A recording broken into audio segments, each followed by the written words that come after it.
Adam Savage's Every Tool's a Hammer, Life is What You Make It.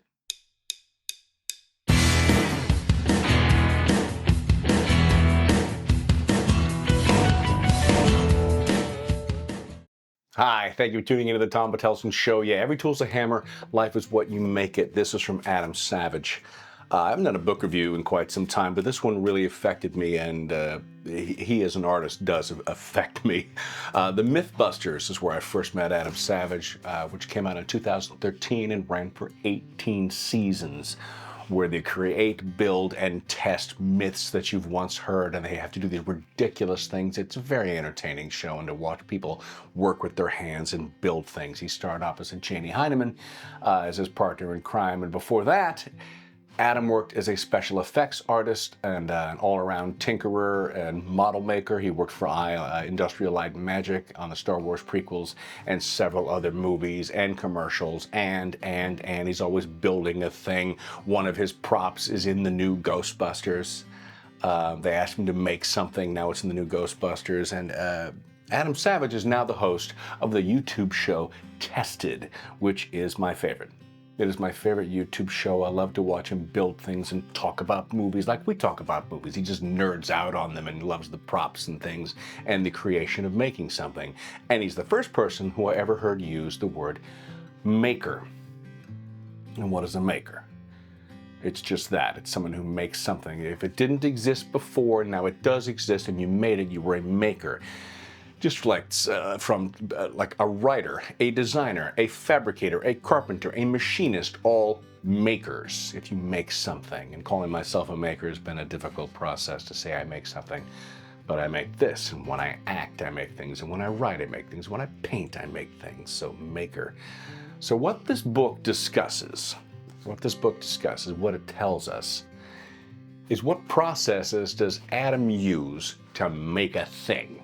What's he go through? How's this come about? How did his life come about that he makes things for a living? I mean, and not the specific what does he use. It's not a drill or a lathe or a sewing machine or a blowtorch or a spot welder, etc. It's what mental processes and what ideas and how does he work?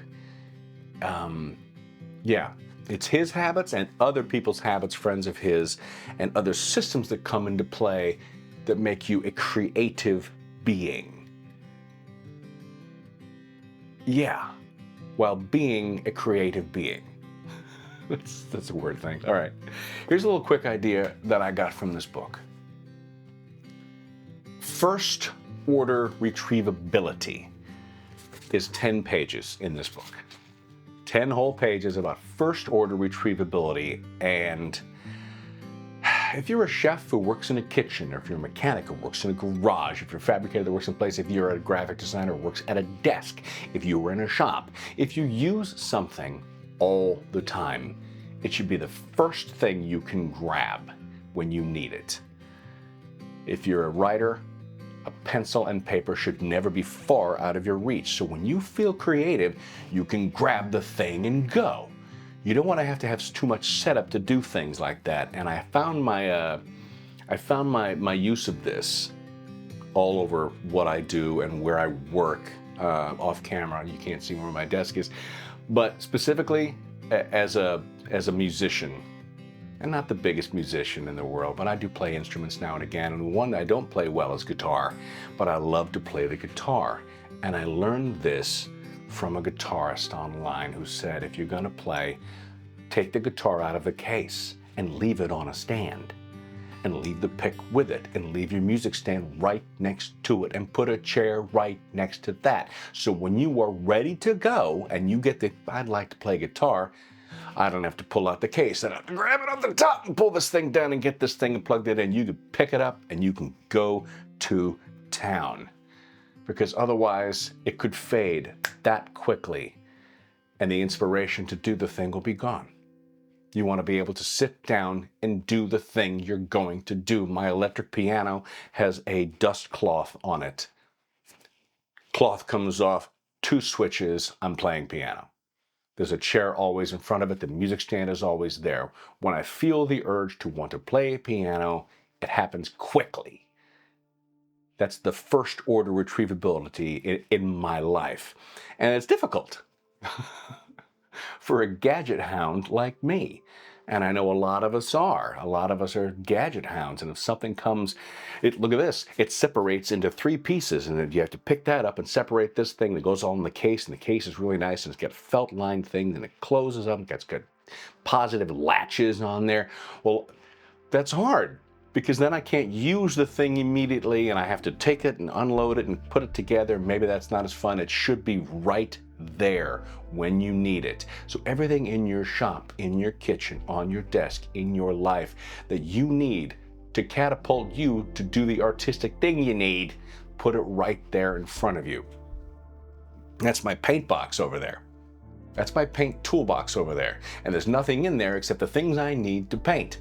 And when I open it up, I've got everything right there set out in front of me. When I need to paint, it's when I feel the urge to want to be creative and paint some minis, I am moments from it. I'm moments from picking it up and doing it. And everything I need is right there on the top, not in a case packed away. It's right there. Lift the lid and off we go. I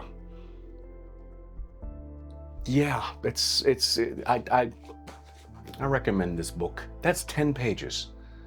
That little tip right there, that is 10 pages from the book. And he talks about making lists and checking things in check boxes. These are things I adore when it comes time to be creative. And it's amazing how much we stand in our own way from things that we want to do, to be creative. And after you read this book and others like this, you will curate your space. Like, okay, I want to walk in. Like, are you surrounded by things that inspire you? If you're not, you should. This room with the color scheme and its lighting and its shelf and all the things on it make me want to be creative in the genre that I talk with you all about. I am surrounded by it. When I want to be nerdy and creative, I come to this room. When I read my graphic novels, I come to this room. When I come to watch all of my X-Men 97 online, I come, I set up my computer. This room is my nerd box. It is my nerd safe space, okay? And I hate the word man cave.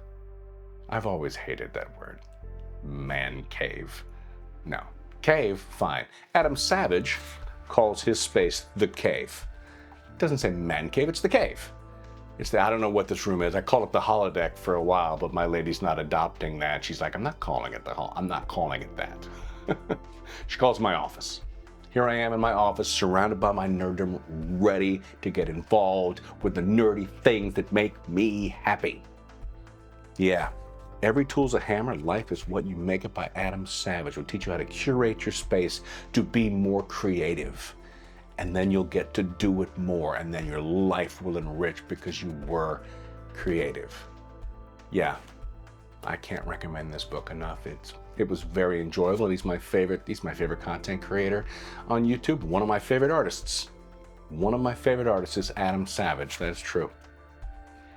So that'll do it. Like and subscribe if you like this content, and hit that notification bell so you know when my stuff drops. It drops on Sunday. Are you watching Alien Earth?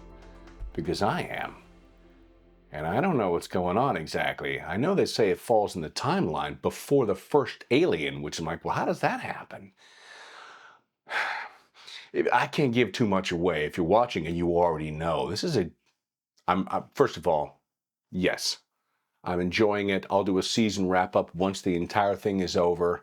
But my goodness, that's good stuff. Alien Earth is good stuff. By all means, keep watching that and keep watching the nerd stuff that makes us happy.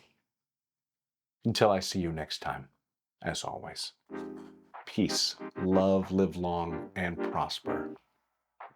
And I mean it.